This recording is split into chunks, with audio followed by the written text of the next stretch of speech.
Jawa.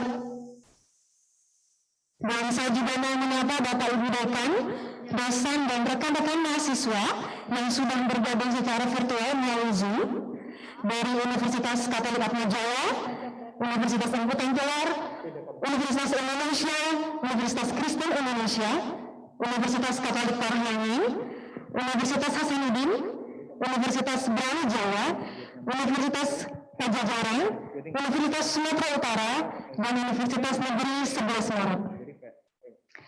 Dengan mengucapkan syukur alhamdulillah, hari ini kita semua ada dalam keadaan sehat untuk mengikuti kegiatan ngobrol bareng Otoritas Pusat dan Hukum Internasional atau NOPI dengan tema Peran Kerjasama Internasional sebagai Implementasi Perjanjian antara RI Swiss, upaya pengembalian aset hasil tindak pidana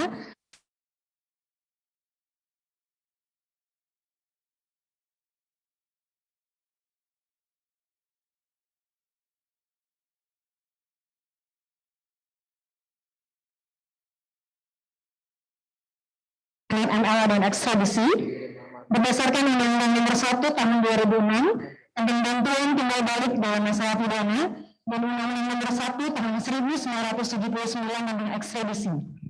Dalam melaksanakan tugas dan fungsinya sebagai otoritas pusat, Kementerian Hukum dan HAM berkoordinasi secara intensif dengan aparat penegak hukum atau Apgakum dan kementerian lembaga terkait yaitu Polri, Kejaksaan RI, KPK, Kementerian Luar Negeri, PPATK, serta dukungan dari BNN dan PT Kementerian Keuangan dan juga OJK. Kegiatan NOPI pada hari ini merupakan forum diskusi untuk bertukar pandangan dengan mengundang berbagai kalangan, terutama praktisi dan akademisi, yang membahas isu-isu terkini dalam proses penegakan hukum di lintas negara. Diskusi ini sengaja dibuat dalam format yang lebih santai, dalam suasana yang lebih akrab, sehingga diskusi dapat berjalan dengan lebih terbuka, dan juga dapat maksimal menggali best practices penegakan hukum lintas batas negara melalui mekanisme MLA. Untuk mengawali acara kita pada pagi hari ini, kita akan menyanyikan bersama lagu kebangsaan Indonesia Raya dan Mars Kemenkumham yang kami pandu oleh Saudara Romano Sitompul. Kepada Saudara Romano Sitompul disilahkan, dan hadirin dimohon untuk berdiri.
kegiatan pada hari ini, marilah kita sejenak menundukkan kepala dan berdoa menurut agama dan kepercayaan kita masing-masing.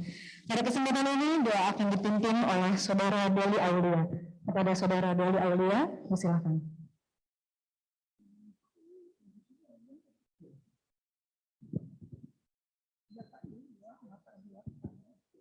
Assalamualaikum warahmatullahi wabarakatuh. Sebelum kita memulai kegiatan kita pada pagi hari ini, marilah kita panjatkan doa kehadirat Tuhan Yang Maha Esa.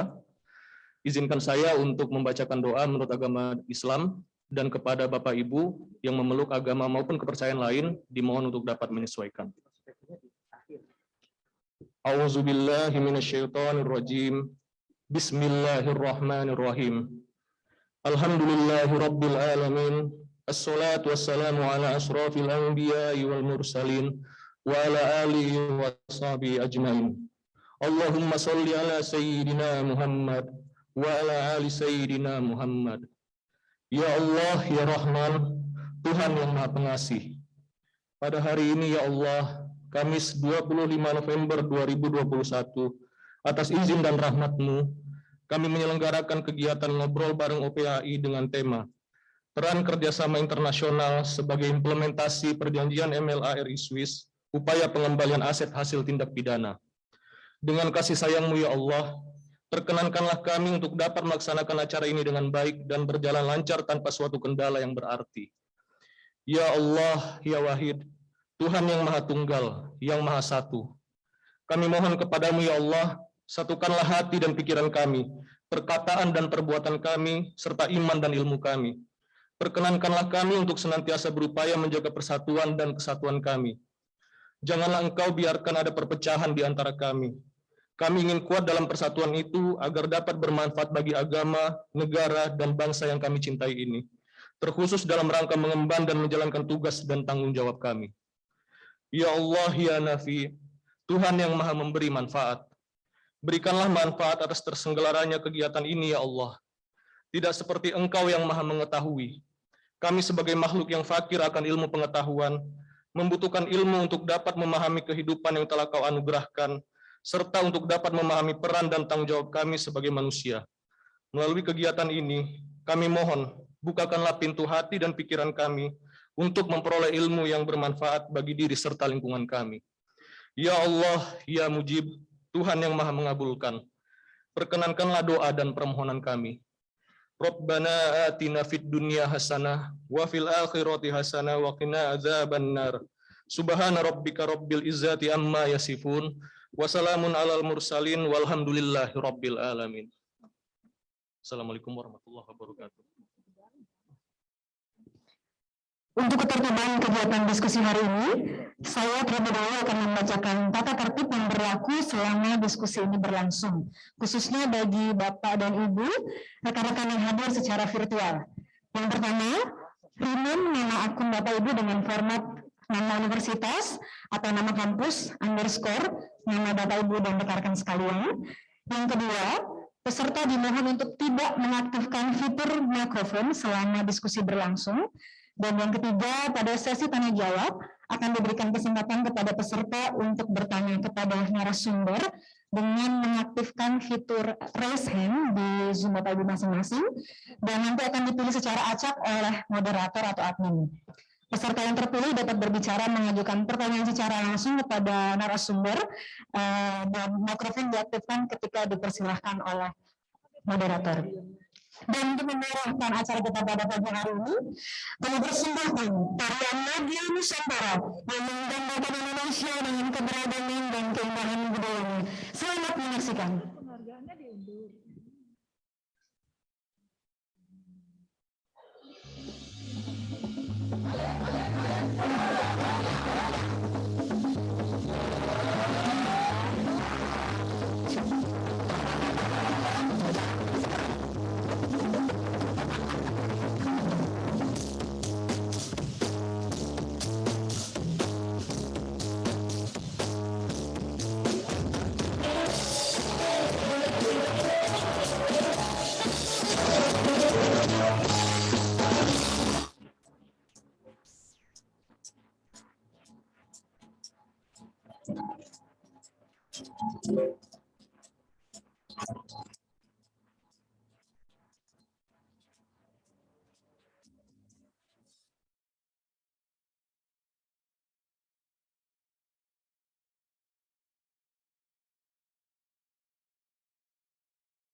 Yang kami hormati Ibu Direktur Teknologi Informasi, Direktorat Jenderal Administrasi Hukum Umum.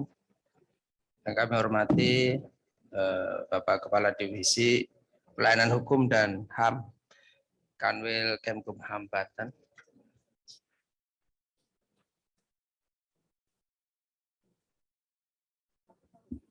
PLH Sekretaris NCB Interpol Indonesia Polri, Kepala Biro Pengawas Penyidikan Bareskrim Polri atau yang mewakili, Direktur Tindak Pidana Narkoba Bareskrim Polri atau yang mewakili, Direktur Tindak Pidana Siber Bareskrim Polri atau yang mewakili, Direktur Tindak Pidana Ekonomi Khusus Bareskrim Polri atau yang mewakili, Direktur Tindak Pidana Umum Bareskrim Polri atau yang mewakili, Ketua Sekolah Tinggi Ilmu Kepolisian atau yang mewakili, Kepala Pendidikan dan Pelatihan Reserse atau yang mewakili, Direktur Reserse Kriminal Khusus Polda Metro Jaya atau yang mewakili, Direktur Reserse Narkoba Polda Metro Jaya atau yang mewakili, Direktur Upaya Hukum, Eksekusi dan Eksaminasi pada Jampitsus Kejaksaan RI atau yang mewakili, Kepala Biro Hukum dan Hubungan Luar Negeri Kejaksaan RI atau yang mewakili, Direktur Penegakan Hukum Ditjen Pajak Kemenkeu atau yang mewakili,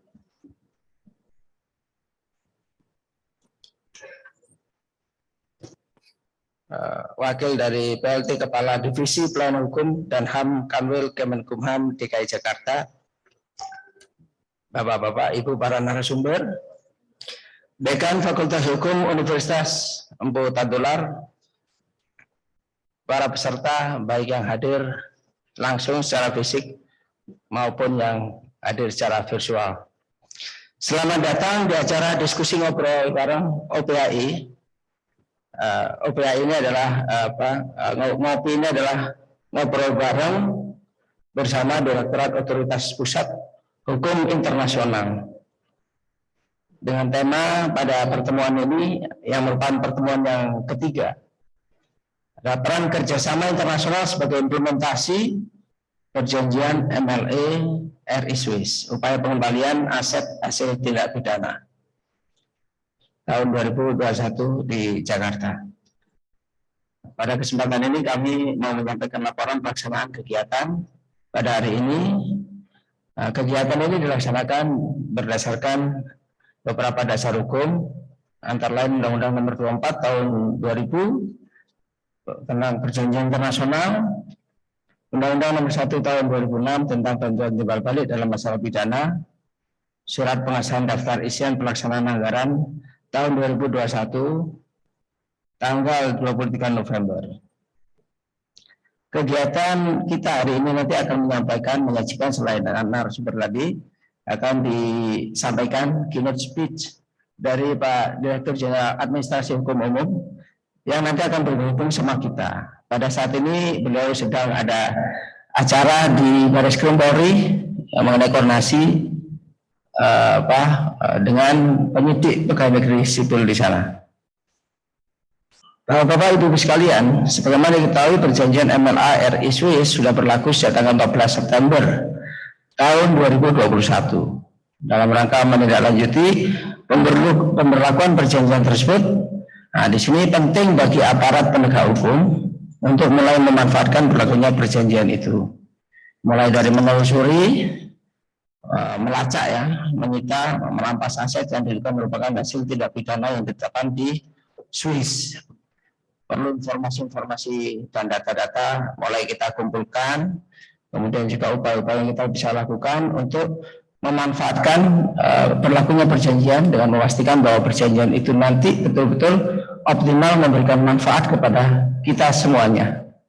Dan tentu untuk memastikan pelaksanaan yang efektif perjanjian tersebut, kita juga perlu betul menjalin komunikasi yang intensif dengan pihak Swiss, memastikan bahwa kita memahami betul mekanisme prosedur dalam penyampaian pengajuan misalnya MLE dan juga kontak-kontak person yang ada di sana, terutama juga secara dengan kebijakan pemerintah kita, bahwa kita juga sedang membidik istilahnya dari aspek pidananya kasus-kasus misalnya seperti BLPI itu kita bisa mulai terbuka jalan dengan adanya perjanjian inti untuk menelusuri. Nah, kegiatan diskusi OPA ini bertujuan untuk dapat menjadi wadah dan forum diskusi antara Direktorat Otoritas Pusat dan Hukum Internasional, para narasumber dan para peserta untuk membahas isu-isu terkini dalam proses penegakan hukum lintas negara dan menghimpun masukan guna meningkatkan implementasi perjanjian MLE RI Swiss khususnya terkait upaya pengembalian aset hasil tindak pidana. Nah, kegiatan diskusi ngobrol bareng OPAI dengan tema peran kerjasama internasional sebagai implementasi perjanjian MLA RI Swiss upaya pengembalian aset hasil tidak pidana diselenggarakan secara fisik, tapi juga dibuka secara virtual pada tanggal 25 November 2021 bertempat di Hotel Westin.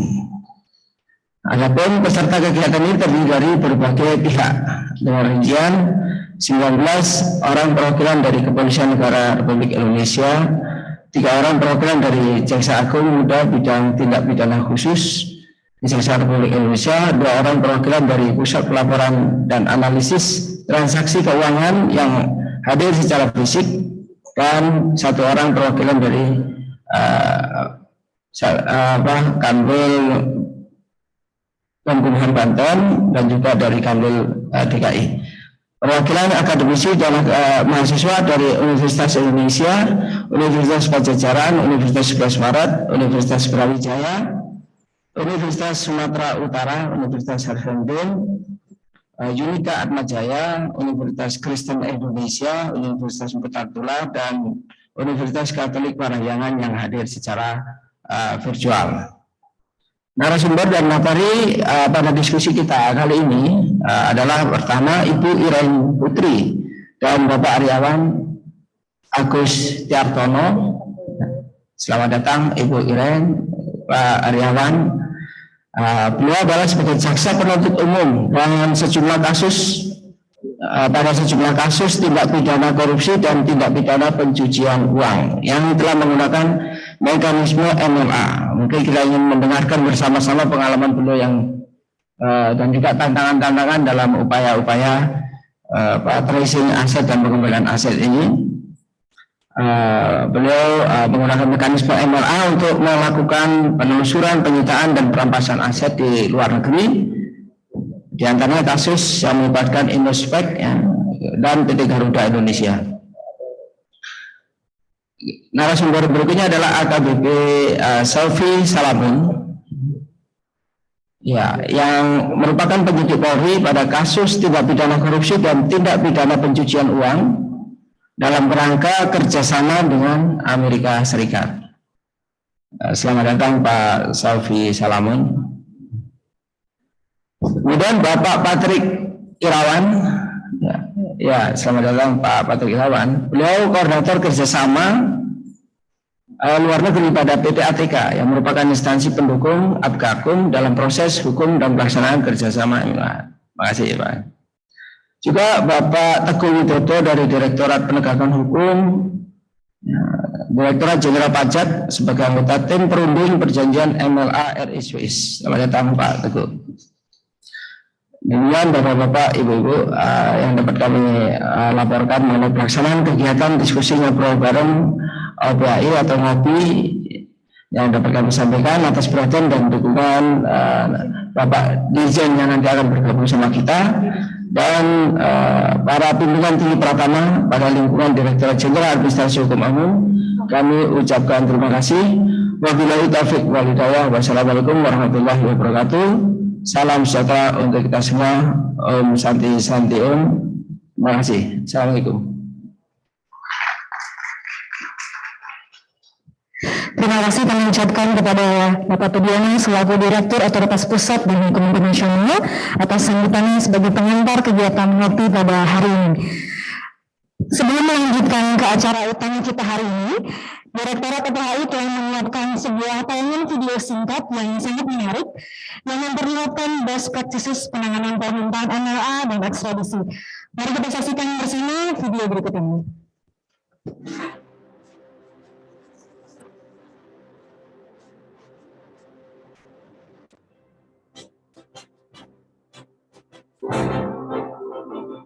Bantuan timbal balik dalam masalah pidana, MLA, Mutual Legal Assistance in Criminal Matters, dan ekstradisi merupakan bentuk kerjasama dalam upaya penegakan hukum lintas batas negara. Kedua bentuk kerjasama ini bersifat formal yang dilaksanakan secara G2G atas nama pemerintah Indonesia. Undang-Undang Nomor 1 Tahun 2006 tentang bantuan timbal balik dalam masalah pidana dan Undang-Undang Nomor 1 Tahun 1979 tentang ekstradisi, memberikan kewenangan bagi Menteri Hukum dan HAM untuk bertindak sebagai otoritas pusat dalam pelaksanaan kedua bentuk kerjasama tersebut. Selama beberapa tahun terakhir, Kementerian Hukum dan HAM sebagai otoritas pusat bersama dengan Kejaksaan RI, Kepolisian Negara Republik Indonesia, PPATK, KPK, Kementerian Luar Negeri, serta dukungan dari BNN, BNPT, Kementerian Keuangan dan OJK telah mencatat kinerja dalam bidang MLA dan ekstradisi di antaranya ekstradisi buronan pembobol Bank BNI, Maria Pauline Lumowa dari Serbia. Menteri Hukum dan HAM selaku otoritas pusat Indonesia berhasil mengekstradisi pelaku kasus pembobolan Bank BNI senilai 1,7 triliun rupiah. Maria Pauline Lumowa yang telah buron selama 17 tahun. Pemenuhan MLA dari pemerintah Indonesia kepada pemerintah Amerika Serikat terkait tindak pidana pencucian uang yang melibatkan kapal MV Wise Honest. Penyerahan kapal MV Wise Honest merupakan bentuk kontribusi Kementerian Hukum dan HAM dalam menjaga stabilitas pertahanan dan keamanan nasional, serta berbagai bentuk komitmen Indonesia dalam menjaga ketertiban dunia. Permintaan MLA kasus tindak pidana korupsi pengadaan Citra Ethyl Lead. Pemerintah Indonesia melalui Kementerian Hukum dan HAM RI telah berhasil menyita aset hasil tindak pidana dalam bentuk deposito di UOB Singapore melalui kerjasama MLA dengan tujuan dikembalikan kepada pemerintah Indonesia. Pemenuhan permintaan MLA kasus tindak pidana korupsi suap berskala besar pada BUMN Indonesia melalui permintaan MLA dan kerjasama yang baik dengan instansi di dalam maupun luar negeri, pemerintah Indonesia berhasil memperoleh sejumlah bukti dari 3 yurisdiksi, yaitu Inggris, Singapura, dan Prancis. Penyitaan aset hasil tindak pidana korupsi pada Bank Senturi di yurisdiksi Hong Kong dan Jersey. Penyitaan aset ini menunjukkan bahwa pemerintah Indonesia berkomitmen penuh dalam memberantas tindak pidana korupsi, serta persisten dalam mengejar aset hasil tindak pidana korupsi yang ditempatkan di yurisdiksi lain. Penandatanganan dan ratifikasi perjanjian MLA RI Swiss. Perjanjian ini merupakan perjanjian MLA pertama RI dengan negara Eropa, sehingga akan membuka peluang pembentukan perjanjian MLA dengan negara-negara strategis lainnya.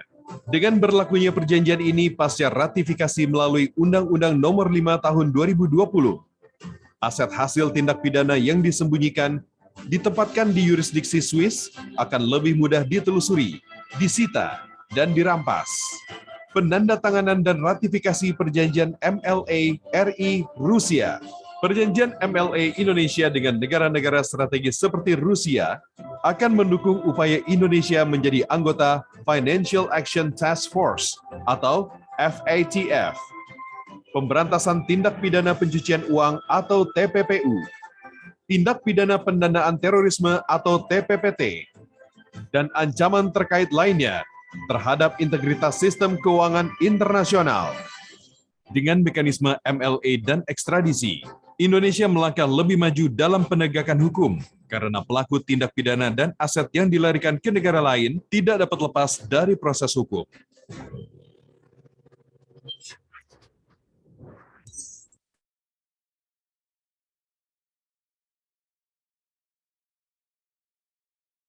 HAM, aparat penegak hukum, serta kementerian dan lembaga terkait penanganan MLA dan ekstradisi baik di dalam maupun di luar negeri. Dan saatnya kita ikuti diskusi interaktif dengan tema peran kerjasama internasional sebagai implementasi perjanjian MLA RI Swiss, upaya pengembalian aset hasil tindak pidana. Proses aset recovery atau pengembalian aset hasil tindak pidana yang ditempatkan di yurisdiksi asing merupakan proses yang panjang dan tidak mudah. Banyak hambatan dan tantangan baik yang berasal dari dalam maupun luar negeri. Oleh karena itu perlu strategi khusus dalam penanganannya. Dan hari ini kita mengundang narasumber yang sangat berpengalaman dan turun langsung menangani permintaan MLA tentang perampasan aset.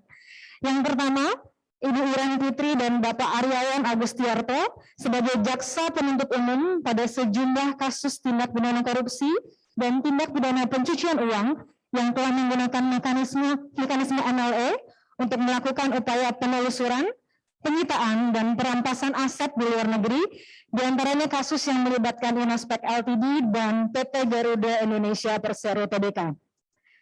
Berikutnya, AKBP Salvi Salamun yang merupakan penyidik Polri pada kasus tindak pidana korupsi dan tindak pidana pencucian uang dalam kerangka kerjasama dengan pemerintah Amerika Serikat. Bapak Patrick Irawan sebagai koordinator kerjasama luar negeri pada PPATK yang merupakan instansi pendukung Adgakum dalam proses hukum dan pelaksanaan kerjasama MLA. Dan yang terakhir ada Bapak Teguh Widodo dari Direktorat Penegakan Hukum, Direktorat Jenderal Pajak, Kementerian Keuangan, sebagai anggota tim perunding perjanjian MLA RI Swiss.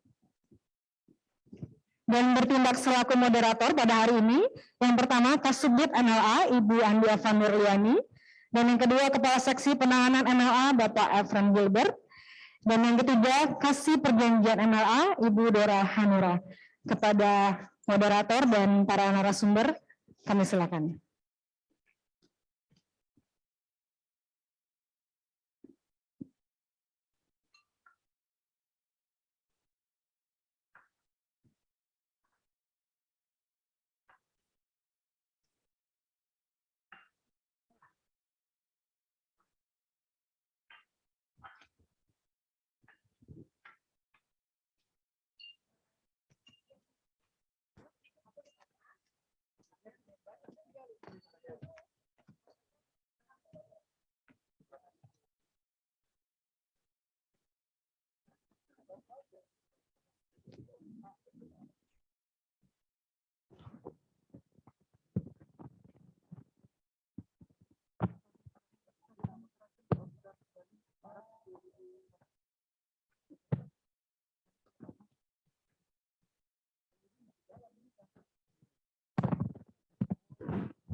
Baik. Ya, bismillahirrahmanirrahim. Assalamualaikum warahmatullahi wabarakatuh. Selamat pagi, salam sejahtera untuk kita semua. Om Swastiastu, Namo Buddhaya, salam kebajikan, salam sehat, dan ngopi, ngobrol bareng OPHI. Bapak Ibu, ini belum latihan tapi kita berusaha untuk kompak ya. Baik, di pagi hari ini kami sangat bangga dan senang sekali untuk di pagi ini, sesi yang berbahagia ini, kami dari Subdirektorat Bantuan Timbal Balik dalam Masalah Pidana, saya sendiri Andi Eva, Kepala Subdit MLA, didampingi dengan dua kepala seksi saya. Silakan Mas Efren.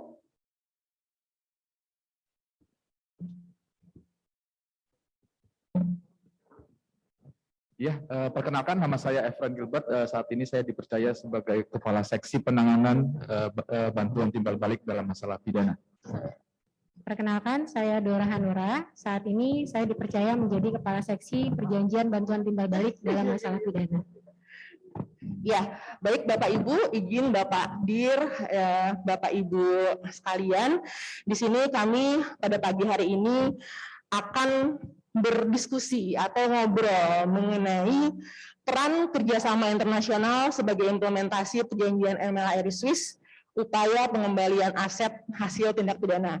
Di sini sudah hadir bersama kami, ini terus terang 2 orang senior saya, yang dari awal ya, dari beberapa tahun yang lalu banyak sekali membimbing dan bekerja sama ya Ibu Iren dan Pak Aryawan ketika itu dalam beberapa permintaan MLE. Nah, di sini sudah hadir bersama kita Ibu Iren Putri yang saat ini sebagai jaksa pada Jamdatun Kejaksaan Agung RI. Namun sebelumnya beliau banyak sekali berhasil mengungkap kasus-kasus ya Bu ya. Jadi saya sempat baca tuh Bu di internet, Bu sebagai salah satu Kartini ini ya. Kartini hukum Indonesia gitu ya. Tepuk tangan dong buat Bu Iren. Jadi di sini juga sudah ada Pak Jaksa juga, Jaksa KPK, Pak Aryawan. Beliau juga banyak sekali pengalaman terkait dengan proses penelusuran dan penyitaan aset hasil tindak pidana di luar negeri. Jadi tadi sebagaimana disampaikan oleh di background bahwa kita baru saja meratifikasi perjanjian MLA RI Swiss. Nah, di sini memang perjanjian MLA RI Swiss ini sangat luar biasa karena Swiss merupakan negara financial center yang pertama, dan Swiss tidak main-main. Swiss tidak pernah atau tidak akan membuat perjanjian bilateral MLA dengan negara yang menurut mereka belum memiliki sistem hukum yang jelas. Oleh karena itu kita patut berbangga bahwa Indonesia akhirnya punya perjanjian bilateral dengan Swiss. Nah, Swiss juga merupakan negara Eropa pertama yang kita punya perjanjian MLA-nya. Jadi itu suatu keberhasilan yang membanggakan. Di sini juga sudah ada Pak Teguh dari Ditjen Pajak. Mana? Sebelah sana ya. Pak Teguh juga salah satu anggota delegasi ketika itu. Kenapa?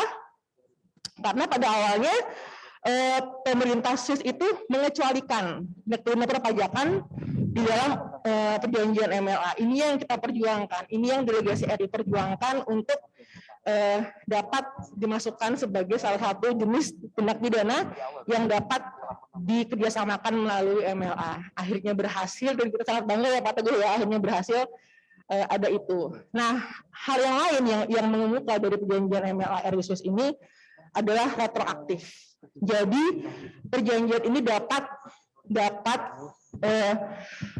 digunakan untuk proses hukum yang terjadi bahkan sebelum perjanjian ini diberlakukan. Nah, ini tentunya memberikan kesempatan seluas-luasnya bagi kita Indonesia untuk memanfaatkan, memaksimalkan perjanjian ini untuk tentunya mengejar aset-aset tindak pidana yang dilarikan ke Swiss. Sebelum kita lanjut ke diskusi lebih lanjut, kita bisa ke narasumber yang berikutnya.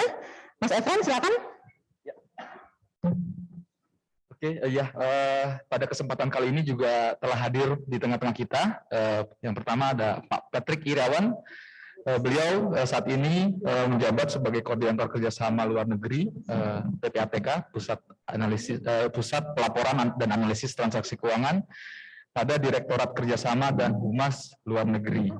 Kemudian yang kedua ada Bapak Saufi Salamun. Beliau saat ini menjabat sebagai Kepala Bagian Operasi pada Polres Metro Tangerang Kota. Namun kami yakin pengalaman beliau sebelumnya sebagai penyidik terkait dengan aset recovery yang cukup banyak yang perlu kita gali di sini untuk pengetahuan kita bersama. Mungkin kemudian dilanjutkan oleh Ibu Dora. Ya, di tengah kami juga sudah hadir Bapak Teguh Widodo. Saat ini menjabat sebagai Kepala Seksi Penyidikan 1 pada Direktorat Penegakan Hukum Ditjen Pajak. Yang telah tadi disampaikan oleh Bu Andi, pengalaman beliau juga mengikuti sebagai tim perunding ya Pak pada pembentukan perjanjian MLA RI Swiss. Terima kasih. Silakan Bu Andi. Ya, baik. Mungkin kita bisa menampilkan satu slide mengenai proses mekanisme aset recovery dan tantangannya. Ya, jadi ini kita bisa jadikan sebagai bahan untuk diskusi kita pada pagi ke siang hari ini. Jadi ini merupakan tahapan dalam proses aset recovery atau pengembalian aset. Nah, di sini tentunya banyak sekali tantangan-tantangan yang harus dihadapi. Nah, kami pada pagi sampai siang ini bermaksud untuk sebetulnya menggali sedalam-dalamnya di tahap yang paling awal, yang paling awal, yaitu di tahap mengumpulkan informasi dan bukti dan pelacakan aset. Jadi ini tentunya harus seimbang antara koordinasi yang dilakukan di dalam negeri dengan di luar negeri. Di dalam negeri dalam hal apa? Di dalam negeri dalam hal mengkoordinasikan, mengidentifikasi semaksimal mungkin, seluas mungkin aset-aset yang diduga merupakan hasil tindak pidana. Nah, ini apa saja sih tantangannya dan apa yang harus disiapkan di tahap awal ini. Nah, yang kedua tentunya koordinasi eksternal atau Indonesia dengan negara lain. Nah, di sini yang diperlukan adalah setelah kita mengidentifikasi negara mana kira-kira aset tersebut berada, di sini kita perlu melakukan tentu saja berbagai pendekatan, komunikasi dan koordinasi. Jadi baik itu agensi to agency maupun MLA. Sebetulnya bagi kami untuk tahap awal, kami mengencourage para Adgapum untuk memaksimalkan koordinasi agensi to agency terlebih dahulu, karena ketika sudah sampai ke tahap MLA, itu sangat formal. Sangat formal tentu saja melalui proses birokrasi yang sangat formal, sehingga ini tentunya diharapkan dapat diantisipasi terlebih dahulu melalui mekanisme informal. Nah, sekarang saya mau ke Bu Iren dan Pak Aryawan dulu. Yang pertama kan di sini sebetulnya di tahap penyidikan awal, untuk di penyelidikan awal bahkan untuk pertama kali melacak, menginventarisir semua aset. Nah, kita mau dengar dari Bu Iren dan Pak Aryawan sebagai jaksa yang sudah sukses untuk melakukan penyitaan aset di sejumlah yurisdiksi lain. Nah, ini kira-kira apa nih tips dan kiat-kiat dari Bapak dan Ibu supaya penyidik kita bisa maksimal di tahap awal. Karena kan kita tahu ya bahwa kalau di awal kurang maksimal, nanti di ujungnya nggak bisa dirampas semaksimal mungkin. Jadi kalau bisa di tahap awal betul-betul disiapkan. Nah, kami mohon dari Bu Iren dan Pak Aryawan, Bu Iren dulu mungkin ya, apa nih yang jadi yang harus dipersiapkan secara maksimal oleh rekan-rekan penyidik. Silakan Bu. Terima kasih Mbak Eva. Saya izin buka masker ya. Selamat pagi Bapak Ibu. Assalamualaikum warahmatullahi wabarakatuh. Yang kami hormati pejabat eselon 2 pada lingkungan Kumham, teman-teman dari Kejaksaan. Saya lihat ada teman-teman saya di pojok kiri, dari teman-teman Mabes juga PPATK maupun KPK yang hadir di sini. Tadi disampaikan sebenarnya saat ini saya berdinas di Jamdatun. Saya salah satu kasubdit di sana di tindakan hukum lain. Jadi sekarang skemanya agak jauh berbeda ya. Jadi tadinya pidana, sekarang malah ranahnya perdata. Tapi menurut saya malah itu skema pencegahan yang dimulai dari dini gitu. Nah, ada Aryawan 2014 bergabung di KPK, jadi kami satu tim saat itu. Saya sudah bergabung saat itu 2018. Terkait dengan diskusi kita hari ini Mbak Eva, maka sebenarnya kita harus mulai dulu dari paradigma. Kita sering lupa bahwa menangani perkara, terutama tadi di slide disebutkan bahwa Indonesia sangat ingin menjadi anggota FATF. Nah, ini PR kita bersama. ada tindak pidana yang sudah, ini ada Mas Patrick di sana ya, yang sudah national risk assessment. Jadi sebenarnya ada tindak pidana yang potensi pencucian uangnya sangat besar dan itu ada di depan mata. Korupsi, narkotika, illegal logging, illegal fishing, perpajakan. Nah, mungkin karena pembelajaran kita dari zaman kuliah itu, kita cenderung pada subjek. Jadi kita follow the suspect. Kalau orang sudah dinyatakan bersalah, maka kita sukses. Jadi seringkali juga target itu hanya pada target seberapa conviction rate-nya. Jadi seberapa orang dinyatakan bersalah, maka sukses penegak hukum. Nah, di Kejaksaan sendiri sebenarnya target itu mulai berubah. Harapannya juga sama dengan KPK dan kepolisian. Jadi target itu tidak hanya pada conviction rate, tapi juga recovery rate. Jadi ketika kita menangani perkara korupsi misalnya, maka ada nilai dari pemulihan aset. Sama tindak pidana apapun, maka paradigmanya sebenarnya menjadi sama. Kita melihat misalnya pada perkara pidana umum, katakanlah let's say perkara first travel. Itu korbannya masyarakat luas. Nah sebenarnya potensi pemulihan aset terhadap korban. Jadi kalau di pemulihan aset Kejaksaan Agung itu mereka tagline-nya fight for the victims. Jadi gimana supaya korbannya adalah masyarakat ini bisa kembali. Nggak cukup sampai dia dipenjarakan atau korban penipuan. Pegawai negeri sipil misalnya yang saat ini, itu kan jumlah uang yang beredar, yang ditipu banyak sekali, gimana bisa kembali. Apalagi terhadap perkara narkotika. Jadi sebenarnya yang pertama adalah penegak hukum, penyelidik, penyidik, maupun penuntut umum, punya paradigma yang berbeda dari follow the suspect menjadi follow the suspect dan follow the money. Sehingga ujungnya adalah conviction dan recovery yang diharapkan. Nah dalam proses penegakan hukum, kalau terhadap subjek pasti semua udah jadi pakarnya lah. Apa yang harus dilakukan, bagaimana mekanisme dan seterusnya. Namun ada terhadap aset. Tadi disampaikan di slide ada beberapa upaya yang dilakukan untuk pemulihan aset. Kalau dalam aturan yang ada di Kejaksaan sebenarnya ada 5 kegiatan dari pemulihan aset. Jadi dimulai dari penelusuran, pengamanan, pemeliharaan, perampasan, dan pengembalian. Sebenarnya 5 tahapannya. Kalau di convention, di ANKEK itu juga sama sebenarnya. 5 inilah tahapan dari pengembalian aset. Nah seringkali misalnya pada perkara korupsi atau perkara narkotika, ketika dilakukan penyitaan, barang-barangnya nggak bunyi gitu ya. Jadi nggak bunyi itu maksudnya kita lupa bahwa semua yang kita sita, jadi kalau kita kembali ke pasal 39 sampai 45 KUHP, maka di sana jelas rambu-rambu apa yang bisa disita. Tapi kalau sebenarnya kita ke pasal 18 dan 19 Undang-Undang Korupsi, maka di situ ada uang pengganti. Atau tindak pidana perpajakan ada denda. Dalam konteks itu, maka sebenarnya rezimnya sedikit berubah. Jadi dia bukan lagi alat untuk melakukan tindak pidana, bukan lagi hasil tindak pidana. Kalau pada uang pengganti, maka batasannya ada di perma. Ini pembicaranya banyak, jadi agak buru-buru. Batasannya adalah bahwa aset itu harus atas nama yang bersangkutan, itu perma membatasi.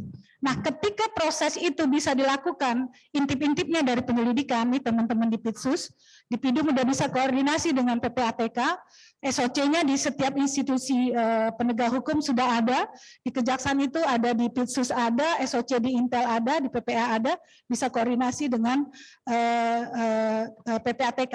Di Mabes juga begitu, di Tipikornya ada, Tipisus ada, jadi mereka sudah punya SOC yang tidak satu, sudah beberapa. Di KPK juga barangkali masih di PJ Kaki ya Pak ya, masih di PJ Kaki untuk SOC-nya. Ini bisa potensi yang luar biasa dimanfaatkan. Jadi sebenarnya jejaring itu nggak cuma jejaring domestik, tapi nggak cuma jejaring internasional, tapi dimulai dengan jejaring domestik. Memanfaatkan sarana yang ada. Terakhir itu ketika, jadi sebelum di Datun saya di Bengkulu, jadi Kajari di sana, sebelumnya saya di Pusat Pemulihan Aset. Kejaksaan secara pemulihan aset sebenarnya merupakan kontak point dari ARIN AP, Asset Recovery Interagency Network. Juga kontak point dari Camden Asset Recovery yang di Eropa. Jadi sebenarnya jejaring ini bukanlah milik Kejaksaan tapi milik Indonesia gitu. Makanya ketika Belanda atau Italia menghubungi kami ada perkara skema penipuan, nanti mungkin teman penyidiknya bisa jelaskan, kita akan menghubungi teman-teman Mabes bahwa ada informasi terkait apa yang melibatkan aset yang begitu besar.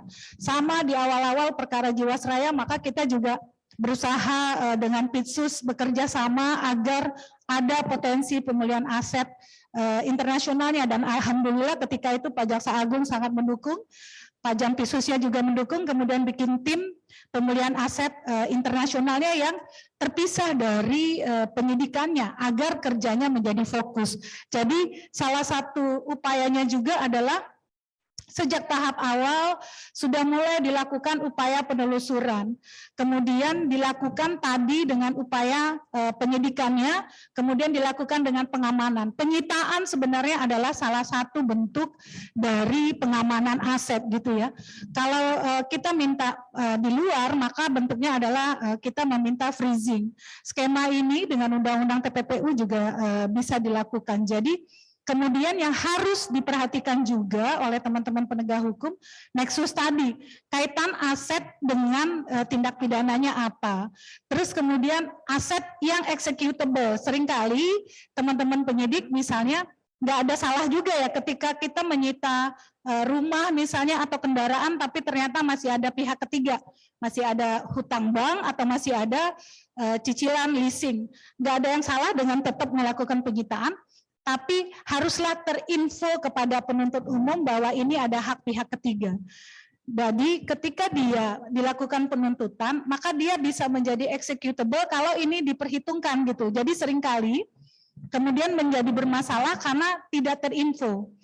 Nah, dalam proses itu klarifikasi perlu dilakukan, karena itu kami mendorong memang unitnya memang harus berbeda. Sekarang sih sebenarnya sudah ya, jadi di KPK ada, malah sekarang sudah jadi Direktorat Labuksi. Dulu zaman kami masih koordinator, saya pernah jadi koordinator Labuksi, pelacakan aset, pengelolaan barang bukti, dan eksekusi. Jadi mereka adalah supporting atas penyidikan ansih yang dilakukan oleh teman-teman, karena mencari bukti kan gak gampang ya.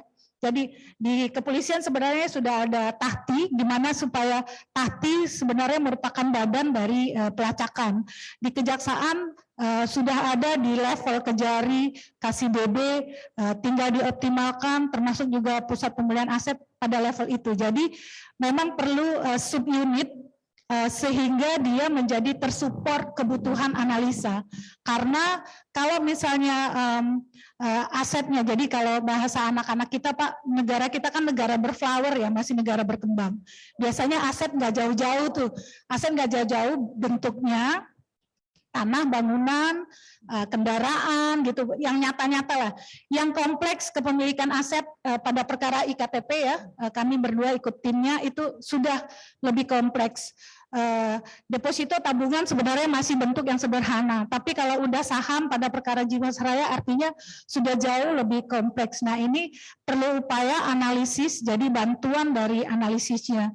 Teman-teman di Mabes saya lihat tuh sudah banyak penyidiknya yang certified examiners, fraud ya, auditor gitu ya. Di KPK juga unitnya sudah tersendiri, di Kejaksaan juga sudah mulai peningkatan kompetensi. Jadi tahapan yang 5 tadi haruslah dimulai sejak awal, jadi sejak penyelidikan, penyidikannya kemudian sudah membuktikan itu, sehingga meskipun sebenarnya KUHP kompartemen sekali ya, penyidik dengan penuntut umum, eksekutor, tapi ini harusnya dibuka kotaknya. Teman-teman penyidik bisa berkoordinasi dengan penuntut umum, dan kemudian itu menjadi hal yang executable. Kalau uang pengganti tadi yang saya sampaikan, maka sebenarnya kita bisa melakukan pembekuan terlebih dahulu atau pemblokiran atas aset-aset yang bersangkutan. Kalau mau melakukan penyitaan, maka pastikan nexus ya, misalnya biasanya kan mobil beralih ya. Jadi kalau pengalaman kami ada perkara misalnya itu atas namanya semua atas nama ajudan gitu ya. Aset tuh nggak ada atas nama pelaku, asetnya atas nama ajudan, sopir, istri pertama, istri kedua, istri ketiga gitu ya. Jadi para istri itu perlu di profiling gitu, kemampuan profiling.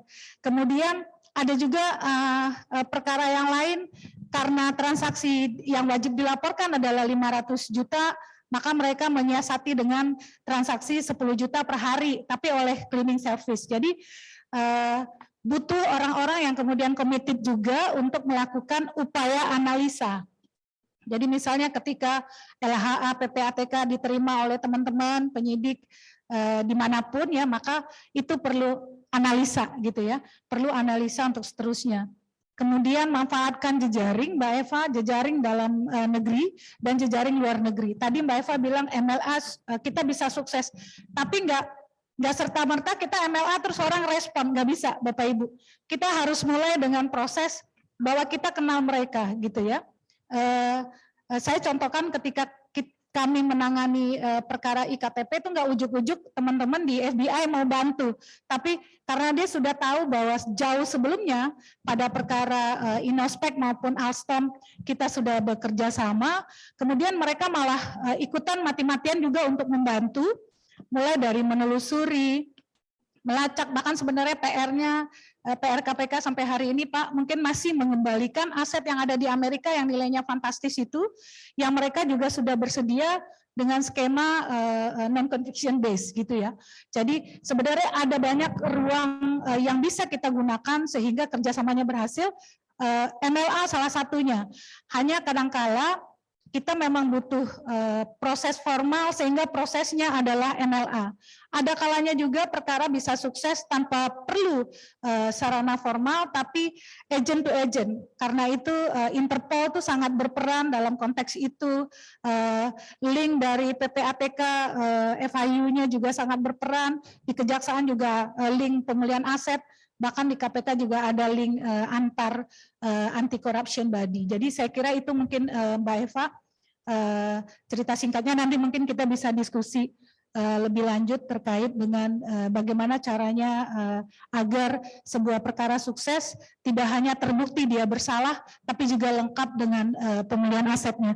Karena kalau kita lihat potensi pemulihan aset secara global 3,6% dari global GDP. Jadi artinya 1,6 triliun US dollars. Jadi potensinya besar sekali. Sampai hari ini pun PR untuk uang pengganti itu masih 9 triliun karena itu komite atau panitia tentang BLBI juga masih ngejar-ngejar karena kita punya potensi yang besar di pemulihan aset, bahkan di KPK terakhir itu 2019 itu masih 1,2 triliun. Jadi artinya itu potensi yang sangat besar yang kita bisa upayakan. Saya kira itu Mbak Eva, terima kasih. Assalamualaikum warahmatullahi wabarakatuh. Baik, terima kasih Bu Irene ya. Jadi tadi sebelum saya nanti mau berdiskusi dengan yang ada di ruangan ini, saya ke Pak Aryawan dulu. Nah, di Pak Aryawan kita masih lihat skema yang tadi ya, karena di sini tentunya tadi kita lebih prefer untuk terlebih dahulu memaksimalkan agency to agency cooperation di tahap awal gitu kan, karena kalau sudah MLA itu belum resiprokal yang pertama gitu kan. Tadi hitung nih, Indonesia kemarin udah bantu apa aja ya?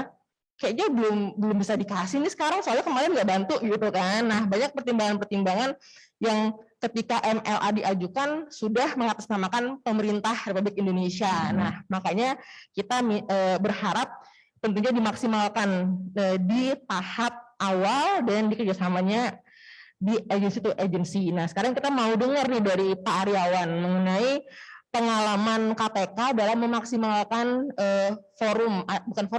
kerjasama yang KPK miliki dengan tentunya counterpartnya di sejumlah negara yang akhirnya memang ujungnya adalah berhasil melakukan penyitaan di beberapa jurisdiksi. Silakan, monggo Pak Aryawan.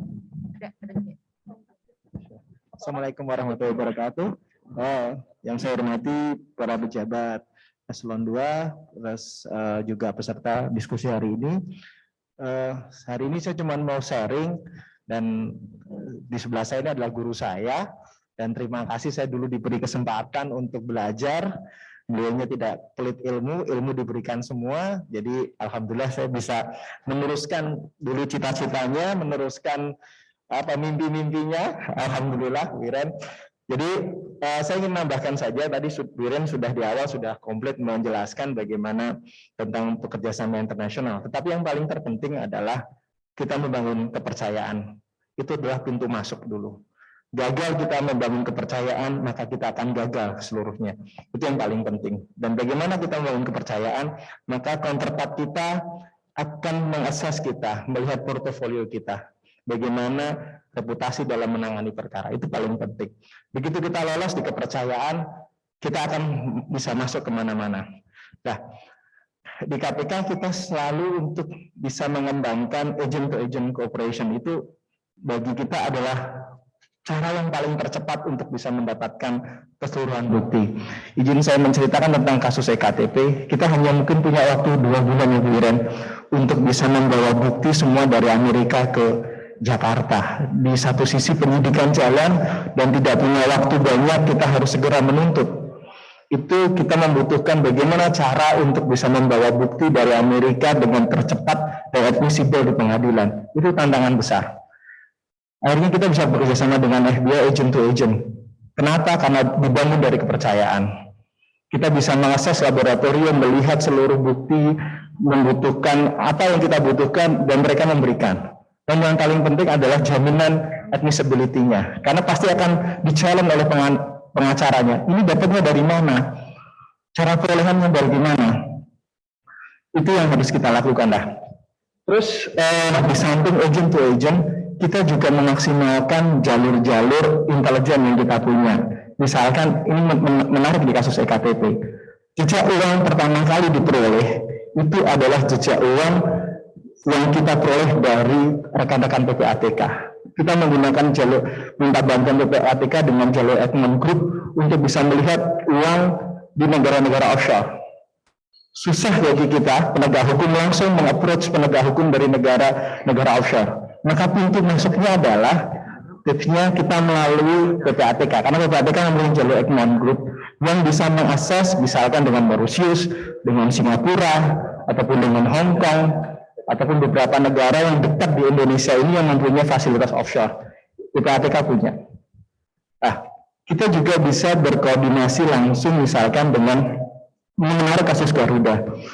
Garuda itu sebuah orkestra menarik. Orkestranya adalah agent to agent digabungkan dengan financial intelligence yang bekerja secara bersama-sama, walaupun tidak saling kontak, tapi kita ketemu di persimpangan.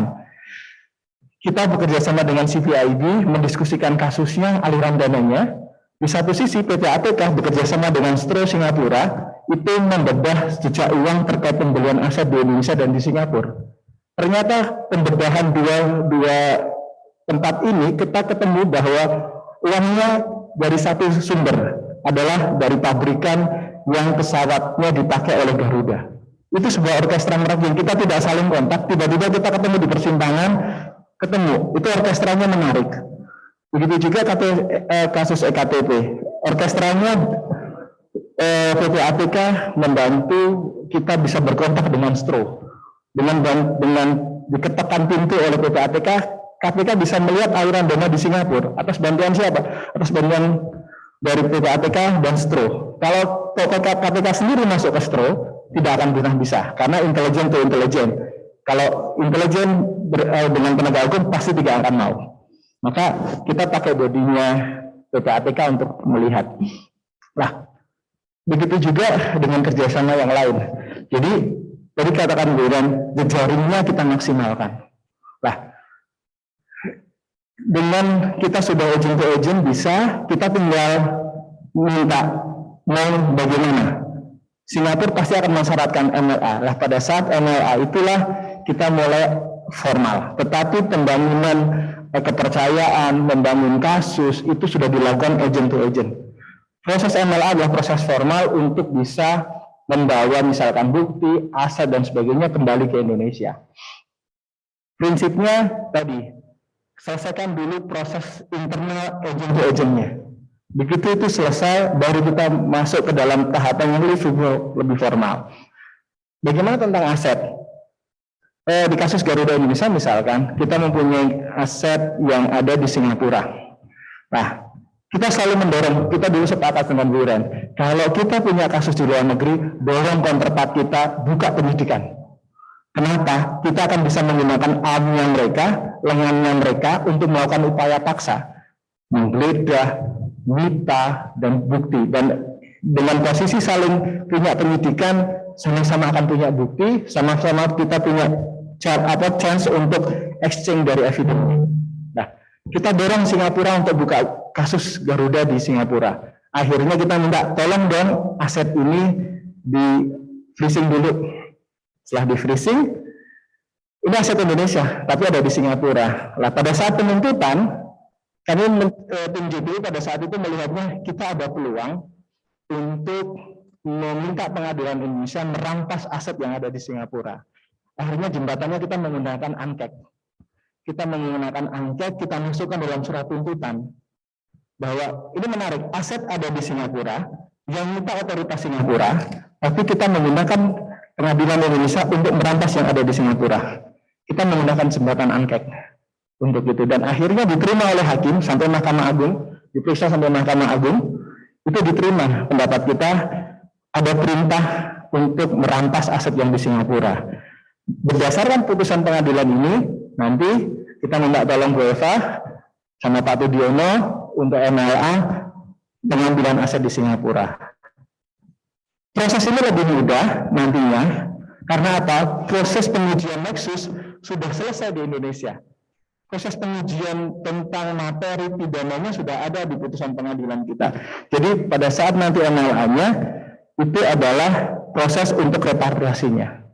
Ini yang menggunakan MLA.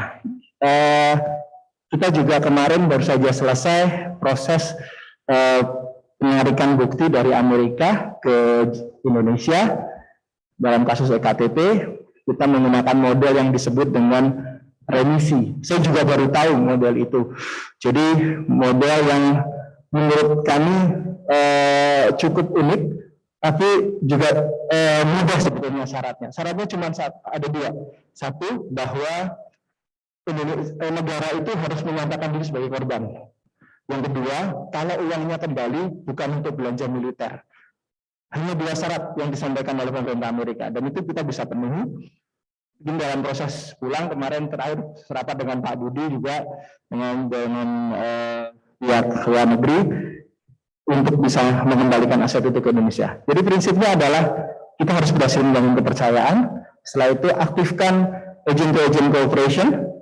Kita juga harus aktifkan juga kerjasama dengan FIU, karena mata paling mudah mengakses melihat bukti keuangan adalah FIU. Itu yang paling penting. Jadi setelah kita bisa masuk, berhasil kita mendapatkan semuanya. Yang keempat, dorong counterpart kita membuka penyidikan. Karena apa? Dengan counterpart kita membuka penyidikan, maka kita bisa titip upaya-upaya paksanya kepada otoritas itu. Itu yang kita lakukan. Misalkan di kasus EKTP kita juga minta dia buka dan penyidikan di Amerika. Sehingga pada saat mereka menangkap, menyita dan sebagainya, itu menggunakan dasar hukumnya negara mereka yang kita tidak perlu lagi mempertanyakan. Dan selanjutnya adalah nanti proses pemulangannya kalau bisa dalam persidangan di Indonesia aset itu sudah diputuskan di putusan yang ada di Indonesia. Jadi memudahkan nanti aset itu kembali. Gitu saja. Bukan nanti dalamnya pada saat diskusi. Saya kembalikan ke Bu Eva. Terima kasih. Baik, terima kasih Pak Aryawan.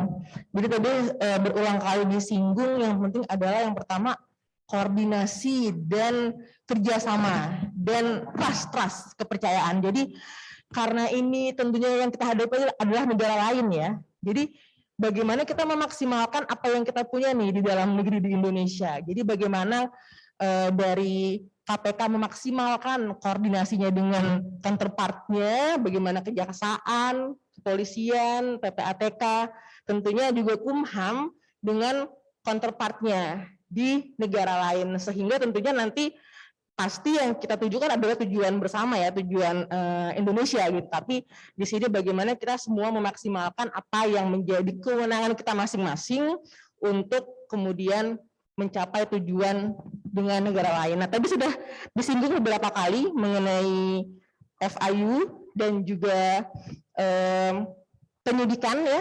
Jadi saya serahkan kepada tim penanganan Mas Efren. Silakan Mas Efren. Siap, terima kasih Bu Andi Eva.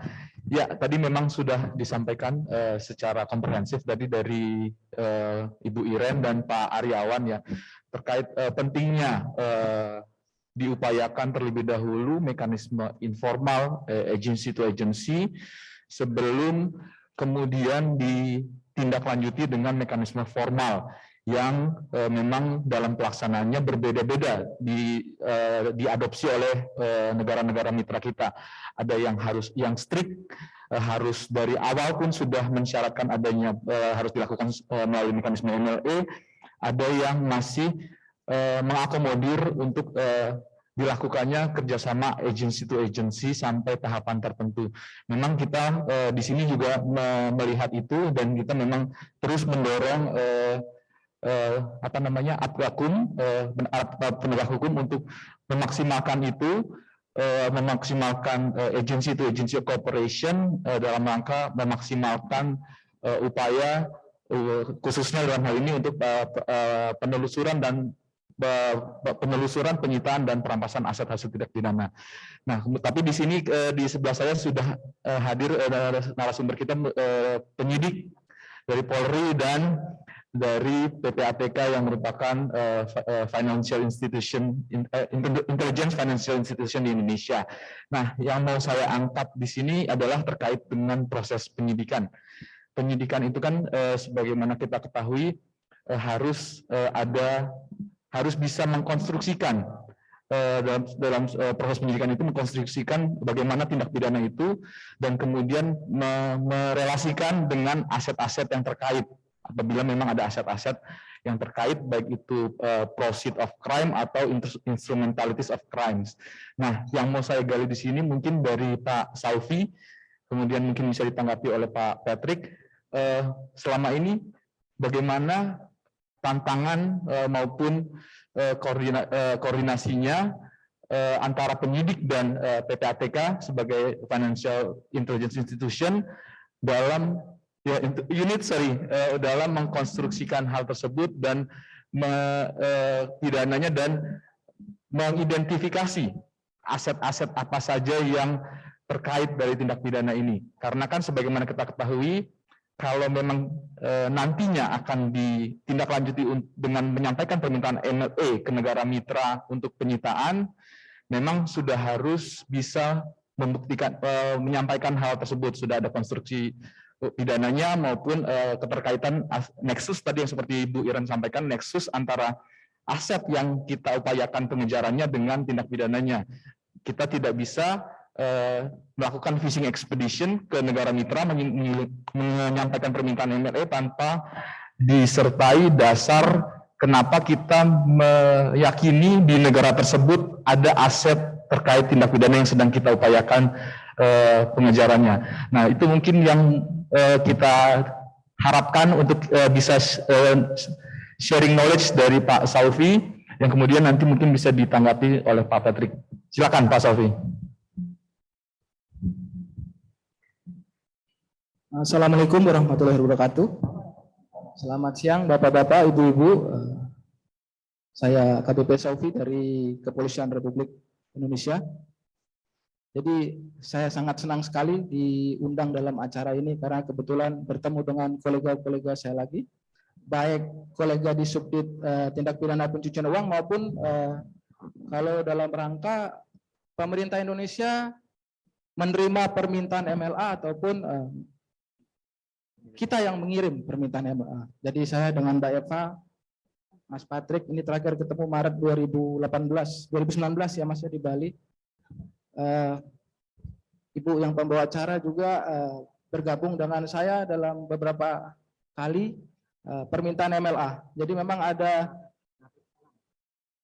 cerita keberhasilan bahwa Indonesia itu menegaskan kepada negara-negara yang meminta MLA bahwa kita dalam hal penegakan hukum terkait hasil-hasil kejahatan ataupun permintaan MLA dari luar negeri, kita sanggup menyatakan kepada negara lain kita mendukung proses penegakan hukum.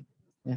Ada contoh tadi kasus kalau kerjasama dengan pemerintahan Amerika ada 2 kasus permintaan MLA ya Mbak ya. Jadi sebelum kapal Wise Hannes ini yang kedua, yang pertama itu kapal Equanimity. Itu hasil dari korupsi 1MDB Malaysia. Saya lupa nama tersangka. Jadi pemerintah menyelidiki pencucian uang, kapalnya ada di perairan Lombok saat itu. Lombok, Mbak. Lombok. Ya. Jadi tim bergerak dari Jakarta, kita permintaan itu pertama agent to agent. Jadi yang disebutin sama Bu Iren, sama dari yang Pak Aryawan. Jadi agent to agent itu sebenarnya sudah terjalin baik antara kepolisian Indonesia dengan FBI. Ya. Jadi kita mengadakan rapat, koordinasi, technical meeting, dan kita menyatakan bahwa itu bisa diproses melalui MLA. Nah, cuma kan MLA itu butuh waktu, tidak bisa serta-merta. Jadi kalau misalnya yang berperan di sini pasti otoritas sentralnya. Kebetulan kita di Kumham, kalau di Amerika di Kejaksaan, kehakimannya ya, DOJ-nya, di Department of Justice. Dan itu makan waktu. Nah ini kalau secara teknikal atau secara praktek di lapangan itu kan birokrasi pasti membutuhkan waktu. Jadi memang ada semacam kiat-kiat atau trik-trik khusus yang dilakukan oleh kepolisian Indonesia untuk membantu dari counterpart kami di luar negeri. Itu pun dengan segala macam pertimbangan plus minusnya, resikonya sudah kita pertimbangkan. Jadi contoh yang kasus pertama Equanimity itu kita agent to agent bergerak duluan, keputusan dari kepolisian Indonesia tanpa melalui MLA. Tapi dalam rangka pengamanan aset yang diminta oleh pemerintah Amerika. Dan itu memang sudah berdasarkan pertimbangan yang seksama, memperhitungkan risiko, waktu, dan kita pasti akan diperadilan. Dan benar memang itu kalah. Makanya saya waktu itu balik lagi dengan Mbak Eva sama Mas Setio Hardianto dari Kemlu, kita mengurus lagi penetapan sitanya melalui pengadilan Denpasar waktu itu. Dan memang setelah gerak cepat kedua negara, permintaan MLA dikirimkan, dan permintaan MLA itu salah satunya menyerahkan search warrant in rem ya Mbak ya, dan itu dilaksanakan oleh petugas kepolisian Indonesia. Itu kalau kita yang diminta MLA oleh negara lain. Jadi kita comply kepada permintaan negara lain apabila memang ada asas sebenarnya yang di sini perlu dipegang sama kedua belah pihak, negara peminta dan negara yang diminta, bahwa memang dual criminality, di sana pidana, di sini pidana. Nah, baru kita akan jalankan. Nah, kebetulan kalau untuk Equanimity ada petugas polisi yang langsung turun terjun ke kapal, itu Daniel Hutagalung, itu langsung personil polisi yang pengamanan pada kapal yang dimintakan pemerintah Indonesia. Yang kedua terkait apabila bagaimana penyidik Indonesia meminta suatu hal alat bukti yang berkaitan dengan penyidikan. Jadi memang ada contoh beberapa yang pernah saya lakukan bersama rekan-rekan di sini, bahwa kita meminta data kerahasiaan bank, informasi bank. Jadi ini bukan lagi kita meminta ambil contoh barang yang bersifat umum tidak dilindungi. Ini sebuah data transaksi perbankan. Ya, memang kalau MLA itu saya ibaratkan jalannya untuk meraih, tapi begitu untuk mengambil alat buktinya itu perlu tools. Nah, karena kebetulan saya bertugas di Subdit TPPU, maka tools yang saya gunakan Undang-Undang Pencucian Uang. Dan tadi memang sudah disebutkan bahwa ada FATF, Financial Action Task Force. Kalau dibagi lagi per regional itu ada Regional Style Body. Kalau di Asia sini Asia Pacific Group. Nanti Mas Patrick yang akan menjelaskan masalah National Risk Managementnya yang 40 rekomendasi FATF plus 9 ya Mas ya. Ya, itu nanti akan dijelaskan. Nah, jadi kita berbalik permintaan penyidik kepada otoritas sentral otoritas Indonesia itu pasti datang dengan keyakinan ini pasti dibutuhkan oleh penyidik dalam rangka pembuktian dan pasti akan dilanjutkan dengan penyitaan menjadi alat bukti. Jadi tidak yang serta-merta kami datang ke otoritas sentral mengirim surat. Kalau dari kepolisian, segala macam penyidik Republik Indonesia yang ada tersebar dari Sabang sampai Merauke maupun yang Barreskrim, permintaan itu akan kita lanjutkan dulu kepada Divisi Hubungan Internasional. Nanti dari Divisi Hubungan Internasional yang akan berkoordinasi antara Mabes Polri dengan OPHI, dalam hal ini Kumham. Dan itu ada technical meeting, kami pasti akan datang dengan data yang jelas dan meyakinkan, sebelum meyakinkan counterpart kami yang di luar negeri atau otoritas sentral di luar negeri, yakinkan dulu OPHI di sini bahwa ini sangat dibutuhkan, penting untuk pembuktian dan pasti dijadikan alat bukti. Itu pasti kami datang. Bu Iren tadi sudah menyebutkan follow the document, follow the money. Tapi kalau secara teknikal kami dulu penyidik TPPU di ruang 314 itu akan pasti membicarakan follow the document. Karena secara realnya uangnya jarang kami pegang atau kami lihat.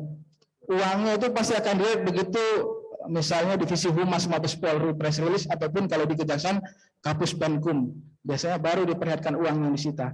Tapi kalau dalam tataran penyidikan MLA itu pasti bisa saya jamin 90% mainnya di dokumen transaksi bank. Nah, itulah yang kita cari. Jadi dalam satu kasus LP tahun 2016, saya dan Mbak Eva datang ke Singapura mengadakan technical meeting dengan Singapura Australia AGC ya. Itu Februari 2018 meminta data rahasia transaksi bank yang dilaksanakan tahun 99 maupun 2001. Bayangkan rekan-rekan, Bapak-bapak, tahun 99 transaksi yang dilaksanakan di Hong Kong ataupun di Singapura. Tahun 2018 datanglah penyidik Indonesia melalui otoritas sentral, minta data bank itu dihadirkan untuk membuktikan bahwa transaksi yang terjadi antara pihak A dan B benar-benar terjadi. Dan memang benar, setahun kemudian, Februari 2019, saya dihubungi sama Mas Saiful, koleganya dari Mbak Eva. Kita sudah terima. Ada Mas Saiful? Oh ya, halo Mas Saiful. Ya. Februari 2019 kita menerima konfirmasi email dari AGC-nya Singapura, datanya sudah siap dan kami kirim melalui saluran diplomatik, pada saat itu dikirim ke Dubes Republik Indonesia di Singapura. Jadi Singapura yang katanya susah ataupun sulit untuk dimintain transaksi perbankan atau yang terkait kerahasiaan bank bisa diperoleh sekarang oleh penyidik-penyidik Indonesia. Jadi kalau beberapa tahun yang lalu saya berdasarkan sumber dari orang KPK untuk permintaan data atau MLA ini mungkin 5 tahun yang lalu kita akan butuh 5 tahun atau apa. Terus yang Rolos ini mulai cepat, yang EKTP lebih cepat. Jadi yaitu tadi trust kita harus bisa dapatkan. Kalau kita berbicara dengan counterpart kita yang dalam negeri ataupun luar negeri, saya butuh data ini penting untuk penyidikan dan saya yakinkan pasti ini dijadikan alat bukti dan disita. Ya. Cuma yang memang perlu dibahas lagi masalah MLA itu kan apabila dijadikan alat bukti, apabila alat bukti diminta lagi kepada negara asal ataupun kalau secara yang saya baca secara norma hukumnya itu norma layaknya MLA di luar negeri itu ada perundingan-perundingan tentang nilai aset yang kita berikan atau kita peroleh berapa persenan kepada negara peminta. Jadi MLA ini penting apabila keberadaan alat bukti orang ataupun sesuatu yang dibutuhkan dalam penyidikan Indonesia berada di luar sejengkal di luar wilayah yurisdiksi Republik Indonesia. Jadi kalau selama masih di Indonesia yang namanya penyidik-penyidik Republik Indonesia baik dari kejaksaan, kepolisian maupun KPK pasti dengan leluasa memperolehnya, tinggal keuletan saja dapat apa enggak mencarinya. Tapi begitu sejengkal di luar wilayah yurisdiksi Indonesia maka itu harus MLA. Ya. Jadi ada contoh juga lagi yang ke Australia masih berjalan sampai sekarang dan itu sebenarnya penyidikan pertama di luar Garuda, korupsi Garuda di mana predicate crime-nya itu berada di luar wilayah yurisdiksi Indonesia dan uangnya ditransfer ke Indonesia. Cuma memang masih dalam berjalan. Saya rasa itu saja Mas Efres. Terima kasih. Wabillahi taufiq wal hidayah. Wassalamualaikum warahmatullahi wabarakatuh. Ya, terima kasih banyak Pak Saufini atas sharing pengalamannya terkait dengan penanganan permintaan MLA dari negara asing ke Indonesia maupun pengajuan permintaan MLA dari Indonesia ke negara asing, khususnya dalam hal upaya penyitaan maupun perampasan aset hasil tindak pidana. Nah, kemudian tadi disampaikan sudah beberapa hal-hal yang perlu diperhatikan.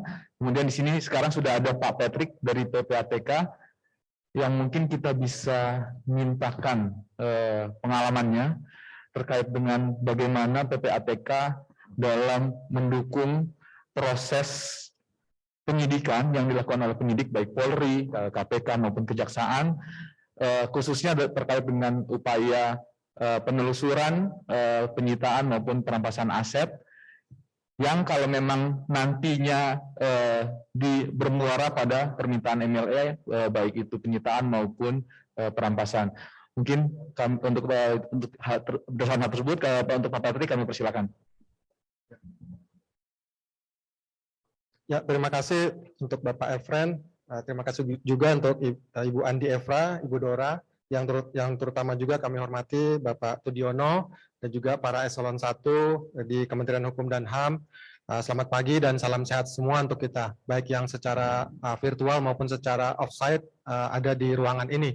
Kami pertama-tama sangat mengapresiasi acara ngopi ini sangat baik sekali konsepnya, kami sangat cukup mengapresiasi tinggi, sehingga bisa dipertemukan bersama rekan-rekan saya sendiri, Pak Saufi, Ibu Iren, Pak Aryawan, dan juga beberapa dari rekan yang hadir, itu pernah berkolaborasi bersama PPATK. Berbicara tentang kerjasama Bapak dan Ibu, tentu PPATK hadir di Indonesia ini merupakan lembaga yang menjadi focal point pencegahan dan pemberantasan tindak pidana pencucian uang, termasuk juga tindak pidana pendanaan terorisme, sangat menjunjung tinggi kerjasama baik dalam negeri maupun luar negeri. Dalam konteks kerjasama luar negeri, Bapak dan Ibu, tentu ini menjadi peranan vital ya dalam penelusuran proses penyelamatan aset, penelusuran tindak pidana, dan hal-hal lainnya yang dalam konteks kerjasama penanganan tindak pidana. Nah, dalam konteks kerjasama penanganan tindak pidana, selain ekstradisi, transfer of prisoners, dan juga mutual legal assistance dalam konteks kita hari ini, tentu PPATK bersifat kerjasama itu bersifat dua arah ya, penelusuran ke dalam untuk permintaan informasi maupun permintaan informasi yang sifatnya penelusuran keluar, Bapak dan Ibu. Dan kita bersyukur Bapak dan Ibu, saat ini Indonesia sudah punya sejumlah perangkat yang bisa kita gunakan untuk menjalin kerjasama pertukaran informasi, yang mana itu diwadahi ya, tadi sempat disinggung Egmont Group ya, itu adalah wadah anti pencucian uang dunia ya, yang dikenal dengan sebutan Financial Intelligence Unit ya, atau unit intelijen keuangan, di mana PPATK masuk kategori FIU Bapak Ibu. Saat ini sudah ada 160 ya FIU di dunia Bapak dan Ibu, yang tergabung di dalam wadah atau forum yang disebut dengan nama Egmont. Di dalam Egmont tersebut ada prinsip-prinsip yang diatur ya dari seluruh FIU yang memungkinkan untuk terjadinya kerjasama pertukaran informasi. Nah, bentuk-bentuk pertukaran informasi dalam konteks mutual legal assistance yang ada saat ini di PPATK yang sudah dimanfaatkan. Kami sangat berterima kasih untuk kita semua karena kita sudah memanfaatkan ya perangkat-perangkat kerjasama itu. Di antaranya dengan adanya pertukaran informasi antara FIU to FIU Bapak Ibu. Jadi tadi disebutkan oleh Pak Saufi, yaitu dengan Australia. Tentu FIU Australia sangat membuka pintu pertukaran informasi dengan FIU Indonesia, yaitu PPATK. Dan terbukti memang pertukaran informasi antara FIU untuk penelusuran aset itu sangat-sangat efektif Bapak Ibu. Sehingga kita bisa mengetahui di mana letak aset-aset hasil kejahatan. Dan pertukaran informasi dalam konteks mutual legal assistance ini sangat bisa disupport melalui kerjasama ini, di mana penegak hukum, tentu melalui Central Authority Kumham, nanti penegak hukum yang sudah berjalan saat ini meminta request kepada PPATK apabila ada kejahatan yang terjadi di luar negeri, yang mana uangnya dicuci di Indonesia. Sehingga melalui permintaan yang dijembatani oleh Central Authority Kumham, penegak hukum kemudian bisa bergerak ya ke PPATK untuk request data-data transaksi uang ataupun aset ya yang dicuci di Indonesia melalui lembaga-lembaga penyedia layanan ya transaksi. Kita saat ini sudah ada sekitar 16 penyedia jasa keuangan yang menjadi pihak pelapor ke PPATK yang bisa PPATK masuk untuk melakukan penelusuran aset, yaitu 16 itu untuk penyedia jasa keuangan, misalkan perbankan, asuransi, pasar modal, kemudian plus 15 penyedia barang 5 penyedia barang dan jasa, yaitu misalkan pedagang properti atau pedagang kendaraan bermotor, sehingga menjadi total 21 plus 5 penyedia profesi Bapak Ibu, misalkan akuntan, kemudian lawyer gitu ya. Jadi sehingga totalnya menjadi 26 plus lagi kita ada peraturan pemerintah yang baru nomor 61 tahun 2021 tentang perubahan pihak pelapor, sehingga ada tambahan lagi 7, yaitu perusahaan modal ventura, kemudian lembaga keuangan mikro diantaranya, kemudian layanan pinjam meminjam online, kemudian terkait dengan layanan transaksi berbasis teknologi. Itu baru Bapak Ibu, sehingga total ada 34 area yang mana PPATK bisa masuk untuk lakukan penelusuran aset tersebut. Sehingga ini memperkaya dan memperkuat kita dalam bisa menelusuri aset-aset hasil kejahatan luar negeri yang dicuci di Indonesia. Kita bisa masuk lewat bantuan PPATK untuk melakukan sesuai dengan pasal 26 meminta pihak pelapor untuk menunda transaksi, lalu sesuai dengan Undang-Undang 8 tahun 2010 tentang pencegahan dan pemberantasan tindak pidana pencucian uang, atau pasal 65 yaitu meminta penghentian setiap transaksi yang terjadi di 34 penyedia atau 34 pihak pelapor tersebut. Ini kalau berbicara penelusuran ke dalam, Bapak Ibu. Nah, ini sangat penting supaya jangan sampai ada aset-aset kejahatan yang terjadi di luar kemudian masuk ke Indonesia dan dicuci di Indonesia. Kita tidak berharap seperti itu. Nah, melalui mekanisme mutual legal assistance, PPATK sangat berperan untuk membantu melakukan proses deteksi, kemudian perampasan melalui kerjasama dengan pihak penegak hukum tentunya. Nah, untuk berbicara penelusuran keluar, tentu saja ketika terjadi pencucian uang yang terjadi di luar negeri, tadi sempat disebutkan beberapa kasus-kasus yang terjadi. Nah, tentu PPATK melalui perangkat Egmont Group tadi ke 160 FIU kita bisa jalin kerjasama, baik yang sudah ada MOU maupun tanpa adanya MOU. MOU sudah dilakukan antara PPATK dengan FIU luar negeri itu sebanyak 60 FIU yang sudah MOU dengan PPATK. Nah, dengan adanya MOU semakin kuat kesepemahaman antara FIU ke FIU, semangatnya untuk mencegah dan memberantas pencucian uang semakin baik, sehingga ini semakin bisa memperkuat hubungan kerjasama. Kami sangat mengapresiasi adanya MLA dengan pemerintah Swiss ya, Switzerland, dan kebetulan Switzerland itu ada FIU-nya yang bernama Money Laundering Operating Office yaitu Switzerland ya, itu merupakan FIU-nya di sana, yang tentunya saat ini sejak tahun 2017 kita sudah ada kerjasama pertukaran informasi, sehingga ini sangat mendukung ya ketika nanti ke depannya kita mau melakukan proses penelusuran aset, itu antara FIU PPATK dengan FIU Switzerland atau Swiss memang sudah terjalin komunikasi kerjasama. Sejak 2017 sampai dengan 2020 sudah ada 6 pertukaran informasi ya, baik kita mengirimkan data ke sana ke Swiss, FIU Swiss, maupun FIU Swiss request ke PPATK. Sehingga ini tinggal kita aktifkan kerjasama bilateral atau kerjasama mutual legal assistance ini menjadi lebih efektif ke depannya. Ini tentu sangat hal yang sangat kita bisa gunakan ke depannya. Dan Bapak Ibu, pada kesempatan ini juga saya ingin menyampaikan bahwa PPATK sudah punya peraturan Kepala PPATK nomor 15 tahun 2021 yang tentang tata cara permintaan informasi ke PPATK, yang salah satu diantaranya yaitu terkait dengan bantuan timbal balik atau mutual legal assistance.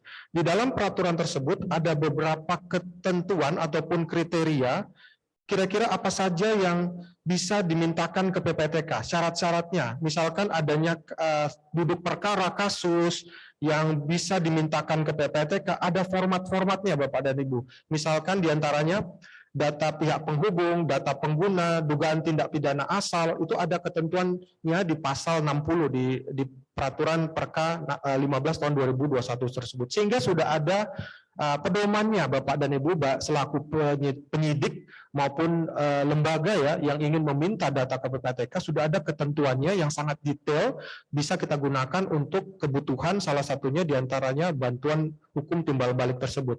Dan juga diantaranya di pasal 61 ada kriteria-kriteria Bapak dan Ibu yang bisa dimanfaatkan untuk pertukaran informasi tersebut, yaitu diantaranya urgensitas dari kasus yang bisa dimintakan ke PPATK. Sehingga kita sudah ada perangkat hukum Bapak Ibu yang bisa sangat efektif kita gunakan untuk kebutuhan bantuan hukum timbal balik ini antara pemerintah Indonesia dengan pemerintah Swiss ya ke depannya. Dan ini tentu sangat-sangat membantu kita bersama. Saya rasa itu dulu, nanti kita akan gali melalui diskusi dan tanya jawab. Terima kasih, kembalikan ke Bapak Efren. Silakan. Ya, terima kasih Pak Patrick atas sharingnya, atas pengalamannya terkait dengan peranan PPATK dalam upaya mengidentifikasi aset-aset hasil tindak pidana baik di Indonesia maupun di luar negeri. Nah, mungkin yang ada satu pertanyaan dari saya Pak Patrick. Kan berdasarkan Undang-Undang 8 2010, PPATK mempunyai kewenangan untuk melakukan pembekuan aset ya Pak di dalam negeri. Nah, melalui mekanisme kerjasama yang diwadahi Ekmen, apakah bisa dikerjasamakan dengan FIU negara mitra untuk melakukan pembekuan di negara mitra? Karena kan sebagaimana kita ketahui, pembekuan aset memang salah satu upaya strategis untuk mengamankan, tadi seperti yang tadi Bu Iran sampaikan, ada satu tahapan yang namanya mengamankan aset yang terkait tindak pidana itu untuk tidak berpindah ke pihak lain. Nah, itu yang mungkin pertanyaan saya, apakah terkait dengan pembekuan aset luar negeri bisa dikerjasamakan oleh PPATK dengan FIU negara mitra melalui wadah Ekmen itu? Mungkin silakan Pak Patrick. Terima kasih Pak Efren untuk pertanyaannya. Jawabannya bisa sekali Pak. Jadi prinsipnya PPATK berdasarkan Undang-Undang 8 tahun 2010 sudah punya perangkatnya, yaitu di pasal 65, yaitu di mana PPATK bisa melakukan penghentian terhadap transaksi supaya transaksi itu tidak berpindah atau ditarik dananya ya. Di dalam pasal 65 tersebut sudah dijelaskan selama 5 hari PPATK bisa melakukan penghentian transaksi dan juga plus 15 hari. Nah, terhadap aset-aset yang ada di pihak pelapor, yang tadi saya katakan ada 34 pihak pelapor tersebut, supaya tidak terjadi proses pemindahan. Itu kalau berbicara di Indonesia ya, asetnya di Indonesia, yang mana mekanismenya ketika ada FIU luar negeri ataupun pihak dari luar negeri yang kemudian melalui Central Authority, Kementerian Hukum dan HAM, merequest ataupun lewat hubungan diplomatik, misalkan lewat kedutaan ya, bisa juga melalui Kemlu juga, kemudian ke Kementerian Hukum dan HAM, kemudian Kementerian Hukum dan HAM mengkontak penyidik ya ataupun penegak hukum, kemudian penegak hukum yang merequest ke PPATK untuk dilakukannya proses penghentian ataupun informasi, salah satunya diantaranya pemblokiran setelah jangka waktu penghentian itu telah selesai. Nah, untuk sebaliknya tentu saja melalui Ekmon Group tadi, antara FIU to FIU ya, baik tadi FIU Rusia, FIU Swiss gitu ya, tentu saja proses mekanisme ini bisa dilakukan sebaliknya gitu ya, melalui tangan FIU, sehingga proses penelusuran asetnya melalui FIU, tetapi proses bantuan timbal baliknya tentu melalui ketentuan MLA yang ada gitu ya, antara Central Authority Indonesia dengan yang ada di sana. Tetapi yang bisa mempercepat proses pembukuan tersebut adalah ketika PPATK berkoordinasi dengan FIU luar negeri.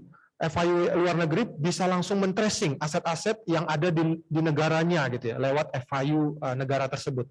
Di mana FIU negara tersebut juga punya kewenangan untuk men-tracing posisi aset itu di mana, apakah di perbankan, apakah di pasar modal, apakah di asuransi. Mereka punya kewenangan FIU luar negeri tersebut untuk mendeteksi.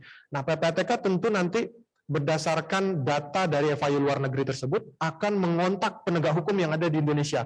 Ternyata pelaku kejahatan ini punya aset di lembaga keuangan bank A, bank B, bank C yang ada di Swiss gitu ya. Dan informasi itu sangat penting bagi penegak hukum di Indonesia langsung mengontak Kementerian Hukum dan HAM untuk melakukan proses bantuan hukum timbal balik terhadap penanganan aset-aset tersebut, apakah ditindaklanjuti nanti dengan salah satunya dalam bentuk perampasan aset tersebut. Jadi peranan PPATK melalui lembaga Egmont Group membantu proses percepatan dan perluasan deteksi terhadap transaksi-transaksi yang ada di lembaga atau yang ada di negara-negara luar negeri tersebut. Begitu Pak Efren. Terima kasih. Siap, terima kasih banyak Pak Patrick atas jawabannya yang sangat komprehensif. Mungkin dari kami itu dulu. Saya kembalikan ke selaku moderator bersama. Ya, nah ini menarik ya karena sudah semakin mengerucut. Tadi juga Pak Petrus sudah sampaikan contoh apabila ada aset yang diduga disimpan di Swiss. Nah, sekarang kita mau ke kubu sebelah kanan. Di sini sudah ada timnya, bukan tim ya, tapi Ibu Dora akan berdiskusi dan khususnya dengan Pak Teguh sebagai PPNS Ditjen Pajak gitu. Jadi sebetulnya sesuai dengan judul hari ini kita berharap Bapak Ibu Abgatum ini sudah mulai bisa mengidentifikasi nih, kira-kira nih ke depannya kita bisa memaksimalkan penggunaan dari perjanjian MLA RI Swiss yang sudah luar biasa berhasil kita perjuangkan untuk kita tanda tangani dengan memulai langkah-langkah yang tentunya nanti bisa kita diskusikan bersama kembali. Nah, silakan Ibu Dora sebagai tim perjanjian. Terima kasih Bu Kasubdit, izin. Tadi sudah disampaikan diskusi sebelumnya itu mengenai mekanisme penanganan permintaan MLA sesuai Undang-Undang 1 tahun 2006. Sebagai dasar untuk permintaan MLA diperlukan suatu perjanjian bilateral atau adanya prinsip resiprositas. Sebelumnya juga sudah disampaikan perjanjian MLA RI Swiss ini sudah berlaku pada tanggal 14 September 2021. Di sini sudah hadir Pak Teguh sebagai penyidik dari Direktorat Penegak Hukum Pajak, Ditjen Pajak. Mungkin kami bisa menggali Pak, ingin menggali ke Pak Teguh. Ada beberapa pertanyaan yang ingin saya gali dengan Pak Teguh. Yang pertama, sejauh mana penyidik pajak sudah mempersiapkan isu terkait perpajakan di mana fitur penting dari perjanjian MLA RI Swiss ini kita ketahui adalah mengenai tindak pidana fiskal, sehingga dapat membantu upaya pemerintah dalam penegakan hukum yang khususnya di bidang tindak pidana perpajakan seperti pengembalian aset yang berada di luar negeri. Lalu yang kedua Pak, seperti yang tadi Bu Kasubdit sampaikan di awal, memang kami membutuhkan data-data awal dan informasi awal. Mungkin kami perlukan juga dari Ditjen Pajak Pak, data-data wajib pajak yang memiliki rekening yang berada di